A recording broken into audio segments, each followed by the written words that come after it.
በመጀመሪያ እናቴ ይቅርበኝ። ይህ ሁሉ ጊዜ ለራስሽ ሳትሆኚ አሳደግሽኝ።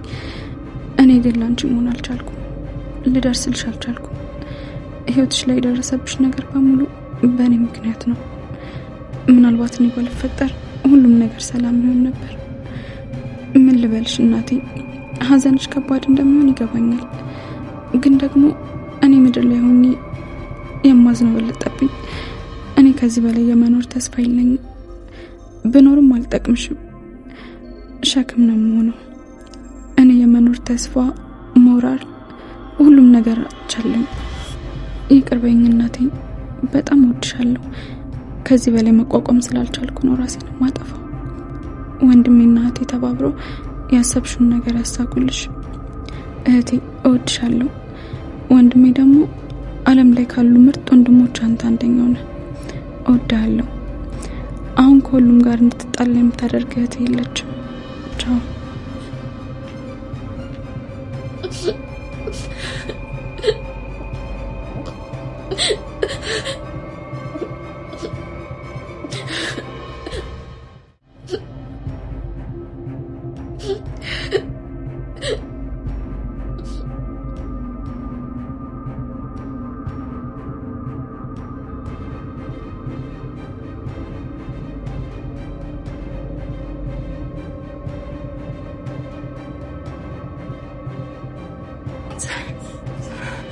አንተ ቆሻሻ፣ ይሄን ያህል ጊዜ መረጃ ስታጣራኝ ስትጫወቱ ቢኖራችሁ አይደል? መሲ እንደዛ አይደለም፣ እባክሽ ልቀቀኝ። እኔ በአንተ ቆሻሻ እጅ አልነካም። እሺ? እኔ ግን እኮ እወድሻለሁ። ኧረ ተው፣ እንዴት አትወደኝ? ይሄን ያህል ጊዜ እቅዴን እርምጃዬን ስነግር እየተከታተላችሁ ስትጫወቱ ቢኖራችሁ እናንተ ጭራቆች፣ አሁን ምን ቀረኝ ብለህ ምን አባ ፈልገህ ነው የመጣኸው? እባክሽ እንደዚህ አትሁኝ፣ እመኚኝ። እኔ ከሄለን ጎን አይደለሁም።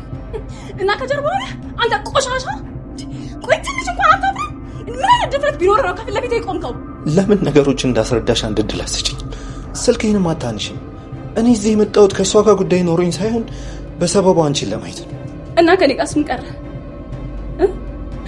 መጀመሪያ ዶይን አባት ገደላችሁት፣ ከዛ ደግሞ ጋሻ፣ ቀጣይ ተደንጋኒ ነኝ። እንደዛ ነው። አንድ ሀሳብ አለኝ። እጅሽን አምነሽ ስጭኝና ሄለንን በጋራ እንበቀላት። የመጨረሻ አማራጭሽን እባክሽ ነኝ።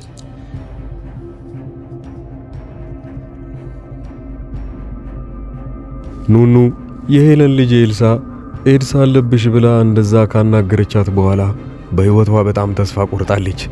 ነገሩን እዚህ ጋር መቋጨት እንዳለባት ነው የሚሰማት። እናንተ ተመልካቾቻችን ኑኑ ስቃዩ አይብቃ፣ በዚህ በኩል መቀጠል የለባትም የምትሉ ካላችሁ ቪዲዮውን ላይክ በማድረግ ድምጻችሁን አሰሙን። ሌላው ኑኑ ይሄንን ነገር ለመጨረሻ ጊዜ ስትወስን ለሁሉም የሚሆኑ ለምትወዳቸው ሰዎች ደብዳቤ ከጻፈች በኋላ ራሷን ለማጥፋትና እዛ ጋር እረፍት መውሰድ እንዳለባት ተሰምቷት ያኔ ምላጩን አንስታ ደሟን ማፍሰስ ትጀምራለች። በሰዓቱ ቶሎ የሚደርስላት ሰው ካገኘችና ወደ ሆስፒታል የሚወስዷት ከሆነ መልካሙ ዜና ያ ነው። ያኔ ነው ታዲያ ወዲያውኑ ወደ ሐኪም ቤት እንደሄደች ምናልባት ሙሉ ምርመራ ካደረገች በኋላ ዶክተሩ ጋር ልትሰማ ትችላለች። ያኔ ምንም አይነት በሽታ እንደሌለባት ወዲያውኑ በአጋጣሚ ከሰማች ለሷም ጥሩ ዜናና አዲስ ምዕራፍ የምትጀምርበት ሊሆን ይችላል። ታዲያ ይሄ ነገር እንዲሆን የሁላችሁም ግምታችሁን ኮሜንት ላይ ያስቀምጣችሁልኝ። ኑኑ በመጨረሻው ሰዓት ማን ሊደርስላት ይችላል የሚለውንም ነገር በቀጣይ አብረን እናያለን። ቀደም ያለው ክፍል አብዛኞቻችሁን ሲያስቸግራችሁ ነበረ። ቪዲዮ አልከፍት እያለ የነበረው ቪዲዮ ላይ የራስ ማጥፋትና የራስን መጉዳት አይነት ድርጊቶች ስለነበሩበት ቪዲዮውን መክፈት አንችልም፣ ምክንያቱም ራሳችሁ ኃላፊነት እስካልወሰዳችሁ ብሎ ይጠይቃችኋል። በዚህ ሁኔታ ላይ ቪዲዮ ሲያስቸግራችሁ ለነበረና ቀደም ያለው ክፍል በደንብ ካላያችሁት እዚህ ላይ አሪፍ አድርጌ ገለጻ አላቅርብላችሁ። ቶሚና መሲ ተገናኝተዋል። ቶሚ ራሱን ለማጭበርበር ሳይሆን እዚህ የመጣው አንቺን ለማግኘት እንደሆነ እየነገራት፣ መሲ ግን አላመነችውም። ታዲያ አንተ ከሄለን ጋር ነው እያበርክ ያለው፣ ብዙ ነገር ከሷ ጋር እንዳርክ አውቃለሁ። ሄለን ብዙ ሰዎችን ገላለች፣ ታዲያ ስትተባበራት ነበር ማለት ነው ብላ በንዴት እየጠየቀችውና እሱ ላይም እየተጫወተችበት እንደሆነ በግምቷ ትነግረዋለች።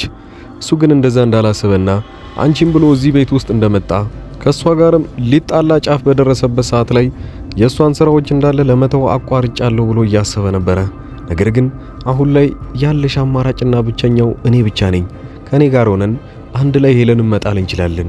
ከዚህ በኋላ መቼም ቢሆን ያንቺን ቤተሰብ ልትጎዳ አትችልም ይላታል። ይህንን ነገር ማመን ትፈልጋለች። መሲ ግን በዛውኑ ልክ ደግሞ እሱም ማመን አልቻለችም። መጀመሪያውኑ ከሄለን ጋር ሲሰራ ስላየችው አሁን ላይ ለኔ ብሎ እንደዛ ያደርጋል ብላ አላሰበችም። ነገር ግን በዛው በቴክስት ሲያወሩና ብዙ ጊዜ የፍቅር ግንኙነታቸውን እንዳደረጉ ካወቀች በኋላ ልታምነው እየቃጣች ነበር ያለው። ታዲያ ከሱ ጋር አብራ የምትሰራ ይሆን ወይንስ አልፈልግም ብላ እንደ ድሮ አቋሟ ብቻዋን የምትቀር ይሆናል? ኤልሳ ትክክለኛ ያው ኑኑ ኤድስ አለባት ብላ ነው የምታስበው።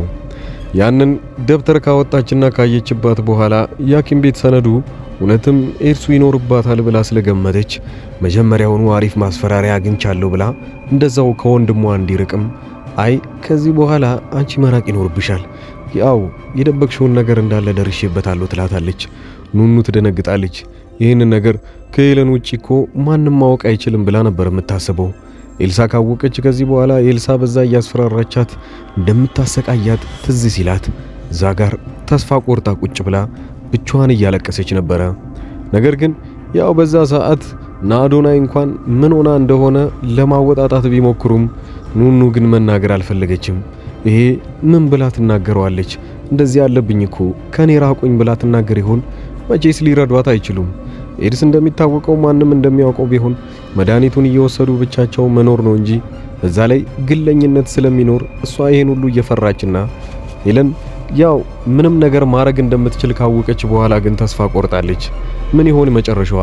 ኑኑ በዛም አለ በዚህ እሷ ምንም አይነት በሽታ እንደሌለባት ማወቅ ይኖርባታል። ግን በምን መልኩ? አንደኛው ተስፋ ሊሰጣት የሚችለው ይሄ ራሷን ከቆረጠች በኋላ ምናልባት ወደ ሐኪም ቤት ከወሰዷት ያኔ ሙሉ ምርመራ ካደረገች በኋላ ብቸኛው ልትጠይቀው የምትችለው ነገር ቢኖር ዶክተሩን ነው። መጀመሪያ ኑኑን ጠርጥራለች። ምንም አይነት ህመም ሰውነቷ ላይ የለም። የኤድስ ሊያሳዩ የሚችሉ ምልክቶች እንዳለ እሷ ጋር አይታዩም። ይህንን ታዲያ ለሄለን ብትነግራትም ሄለን አርፈሽ መድኃኒትሽን ዋጪ፣ ነገሩን እኔና አንቺ ብቻ ነው ማወቅ ያለብን ብላ አስፈራርታታለች። ታዲያ በዚህ በኩል እሷም ቢሆን ትንሽ ጥርጣሬ አለባት። ኑኑ ከዚህ በኋላ ራሷን ማዳን የምትችለው ብቸኛው ያላት አማራጭ ዶክተሩ ጋር ስትሄድ ወይንም ሐኪም ቤት በሄደችበት ሰዓት ላይ ለምርመራው መዘጋጀት ብቻ በቂዋ ነው። ሄለን ባለቤቷ ከሞተ በኋላ ግን አርፋ መቀመጥ እንኳን አልቻለችም። ታዲያ አሁንም ቢሆን እዛ ቤት ውስጥ እያስመሰለች እንጂ ለሌሎች ደንታ ኖሯት ወይንም ባለቤቷ እንደሞተ ሐዘኗን እያሳየች እንጂ ትክክለኛ ድራማዋን አሁን ቢሆን አላቆመችም። ታዲያ እዛ ቤት ውስጥ ያስጠራችውን ቴዲ ከዚህ በኋላ ከሷ ጋር መስራት እንዳለበትና አሁንም ቢሆን እጁን ከዚህ ስራ ውስጥ ማውጣት እንደሌለበት ከተነጋገሩ በኋላ ምንም አማራጭ ሳይኖረው ተስማምቷል። ነገር ግን እዛ ቤት ውስጥ ተመልሶ የመጣው ዋና ምክንያቱ የነበረው መሲን ለማግኘት ነው። አንዴ እንደሆነ ፎቶዬን አይታለች። ከዚህ በኋላ እዛ ሄጄ እሷን ማግኘት ይኖርብኛል አለ። እንዳገኛት ግን ለማሳመን እየሞከረ ነው። መሲ መጀመሪያውኑ ስለምትፈራው አሁን ላይ እሱን በቀላሉ ለማመን ከብዷታል። እዛ ላይ የምትኮራበትና ልትተማመንበት የምትችለው ወንድሟ መኩሪያ ወይንም መኩ ከዛ ቤት ጥሎ ሊወጣ ነው። ሁሉም ነገር ተረጋግቷል ብሎ ስለሚያስብ እህቶቹም በሰላም እዛ ቤት ውስጥ መኖር ይችላሉ ብሎ አሁንም ቢሆን ቢያስብ እዚህ ቤት ውስጥ አንድችም ቀን ማደር አይፈልግም። መጀመሪያውኑ የእህቶቹ ጉዳይ ሆኖበት እንጂ መኩ በነገራችን ላይ በባህሪው በጣም ቁጡና ራሱን አንጋኖ የሚያይ ሰው ነው። ስለዚህ ማንኛውም ሰው ከበላዩ ሆኖ እንዲያዘውና እሱ ላይ ምንም አይነት እርምጃ ወይንም መወሰን እንዳይኖርበት ስለሚፈልግ አንዳቸውንም እዛ ቤት ውስጥ ጥሎ መውጣት ይፈልጋል። ከማንም ጋር መጋጨት አይፈልግም። ከአዶናይ ጋር ግን አንድ ላይ ሆነው የሄለንን ጉዳይ እያጣሩ እንዳለ ያው መኩር ግን ነገሩን ምናልባት እንዳንሳሳት ብሎ ስለሚያስብ እንጂ ብዙ ስለሷ ማወቅም ይፈልገው አለ። ነገር ግን በምን መልኩ? አዶናይ ግን መጀመሪያውኑ 100% እርግጠኛ ሆኗል ሄለን ጋር አንድ ችግር እንዳለ። በምን መልኩ እንደሚደርሱለት በቅርቡ የሚያውቁ ይሆናል። መኩ ግን ከዛ ጥሎ ከሄደና ከአዶናይ ጋር የሚለያዩ ከሆነ ሁለቱም ለብቻቸው ሆነው እውነታውን ለማወቅ የሚደርሱበት አይሆንም። አዶኒም ቢሆን የሚያግዘው ሰው ይፈልጋል። ያፌት በምን ምክንያት ጠፋ? ወደ ድራማውስ በምንድን ነው የሚመለሰው? ወደዛ ቤት ውስጥ ከሄለን ጋር የጀመረው ነገር እንዳለም ጭምር አትርሱ። እንዴት ማሸነፍ እንዳለበት ያውቃል። ሄለን ታዲያ በነገሯ ጉረኛና መቼም ተሸንፌ አላቅም ብላ የምታስብ ሰው ነች። ስለዚህ ወደፊትም ቢሆን እኔ የምፈልገውን ብቻ ነው ማድረገው እያለች ትዝታለች። ምን ያህል ሊቆይላት ይችላል ይሄ ነገር? በቅርቡ እናያለን። በዚሁ አጋጣሚ ብዙዎቻችሁ የእንግዳ ድራማ ተከታታዮች በቀጣይ ምን ይፈጠራል የሚለውን እዚሁ ላይ እንደዚሁ እያወራን የምንቀጥል ይሆናል። በዚሁ አጋጣሚ ለእናንተ አንድ መልእክት ስነግራችሁ ከውጭ ያላችሁ ሰዎች እህታችሁ ወይንም ከቤተሰብ መሃላችሁ አንድ የሚመጣ ሰው የምታውቁት ካለ ወደ አረብ ሀገሮች እንዳለ መሄድ የሚፈልጉ ሰዎች ካሉ ሙሉ ፕሮሰሱን በህጋዊ መንገድ መጨረስ የሚፈልጉ ሰዎችን በኢሞና በቴሌግራም በዋትስአፕ እያናገራችሁኝ ፕሮሰሱን መጨረስ እችላለሁኝ። ታዲያ ይህንን እገዛ የምትፈልጉ ካላችሁ ከዚህ በመቀጠል አጭር ቪዲዮ ላይ የራሴ ማስታወቂያ ስላለ እዛ ላይ በምታገኙት ስልክ ቁጥር እኔን ማናገር ትችላላችሁ። መልካም ጊዜ። እዚህ አጠገቤ የምታዩቸውን እቃዎች እንዳለ እዚሁ አዲስ አበባ ውስጥ ሆኜ ወደ ተለያዩ ሰዎች በትዕዛዝ የማደርሳቸው እቃዎች ናቸው እና በእነዚህ እቃዎች ላይ ማንኛውንም ወይንም ዋጋ እናንተ ለቤተሰቦቻችሁ ወይንም ለማንኛውም ሰው ለማዘዝ ከፈለጋችሁ እኔን በቴሌግራም በዋትስአፕ እና በኢሞ ማውራት ትችላላችሁ። እንደምታዩቸው የተለያዩ ስልኮችና የዋይፋይ እቃዎች፣ ታብሌቶች ለልጅ የሚሆኑ እነዚህ የተለያዩ ቦታ አገር ሆናችሁ እናንተ እያዘዛችሁ እዚህ ለቤተሰቦቻችሁ መላክ እችላለሁ። ከኤሌክትሮኒክስ እቃዎች ውጪ ያሉትን እቃዎችንም እኔ ጋር ማግኘት ትችላላችሁ። እነሱም በእርግጥ ራሴ ባልሸጣቸውም ዋጋውን የተለያዩ ከሚሸጡ ሰዎች ጋር ወይም መርካቶ አጠገቤ ስለሆነ እዛ ያለውን ዋጋ እያጣራው ለእናንተ መላክ እችላለሁኝ ማለት ነው። ከዚህ በቀደም እንደሚታወቀው በትልቁ ቻናሌ ላይ እነዚህን እቃዎች ሳደርስ ለብዙ ሰዎች ሳደርስና ብዙ ሰዎችም ሲያዙኝ ነበሩ። አብዛኛው ጊዜ ሰው እያዘዘኝ የነበረው የተለያዩ ስልኮችን ነበረ። እነዛንም ስልኮች አዲስ አበባ ውስጥ በአንድ ቀን እያደረስኩኝ ነው። ከአዲስ አበባ ውጪ ለሚገኙ ሰዎች ግን 2 እና 3 ሰዎች አንድ ላይ ወደዛ አካባቢ አቅጣጫ ሲያዙ ወዲያውኑ አደርስ ነበረ። ይህም የአንድ ሳምንት ጊዜ ብቻ ነው የሚወስደው። ይሄ ስራ አብዛኛውን ጊዜ እናንተን የሚያስፈራችሁ ታማኝነት ምን ያህል ነው የሚለው ነገር ነው። ያንን ደግሞ ማረጋገጥላችሁ ከዚህ ቀደም የላኩላቸው ሰዎች አብዛኛው በኢሞ እየመጡ የነበሩትን ልጆች ማንኛቸውንም እነሱን ማናገር ትችላላችሁ። እንደዛውም ደግሞ አንዳንዶቹ ለእምነት ብለው አንዴ ትንሽ ዕቃ ያዙና ያንን እንዳደረስኩላቸው ሲያውቁ በዚህ መልኩ ሌላዎችንም ዕቃዎች ማዘዝ ይችላሉ። የአበሻ ቀሚስ እና የተለያዩ ልብሶችም አሁን ትምህርት ሊጀምር አካባቢ የነበረ ጊዜ ደግሞ ቦርሳና ደብተሮች ብዙ ሰው አዘውኛል። ከልብ አመሰግናለሁ። ሌላው በዚሁ አጋጣሚ እናንተም የምትፈልጉት ዕቃ ካለና እንዳደርስላችሁ መልእክት ሊሆን ይችላል። ማንኛውንም ዕቃ የቤት ዕቃ ሊሆን ይችላል፣ ልብሶች እና የተለያዩ ፈርኒቸር ዕቃዎችም እንደዚሁ እያደረስኩ እገኛለሁ። ዋጋ ብቻ ማወቅም ከፈለጋችሁ እኔን ማናገር ትችላላችሁ። ለማንኛውም እስኪ ዋይፋዎቹን ላከልኝና ልንፋጣቸውን የምፈልገው ማለት ነው። አመሰግናለሁ። በጣም አሪፍ ነው። እገዛለሁ ግን አሁን ሳይሆን ወደፊት የልጄ ልደት እየደረሰ ስለሆነ እንደ ስጦታ ትልክ ታደርስልኛለህ። እዛው አዲስ አበባ ወደ ለገሃር አካባቢ ናቸው እና እዛ ታደርስልኛለህ። ደውዬ እነግርሃለሁ ሁሉን። አሁን ገባኝ። እና ዋይፋው ስንት ብር ነው? እና የዋይፋው ዋጋው ስንት ብር ነው? ልትነግረኝ ትችላለህ? ይሄኛው ስንት ነው? እና ስንት ጂቢ ነው? እንዴት ነው? ሁሉ ሰላም አለኝ። ነው ደህና ተለይና ቆይታ እንደነበረ ሁሉ ሰላም። ኧረ ችግር የለም። ቀሪን ያኔ በ30 ሁሉንም አስገባልሃለሁ። ያንተንም የእሷንም የሁሉንም ባንዴ አስገባዋለሁ። ችግር የለውም። ያኔ አንተ የምትሰጣት ከሆነ ትጀምረዋለች። ማይማር ይሄንን እስቲ አጣራ። ኮፍያዎች ስንት ናቸው? እስቲ ጠይቅ እስቲ እና አጣራሽ።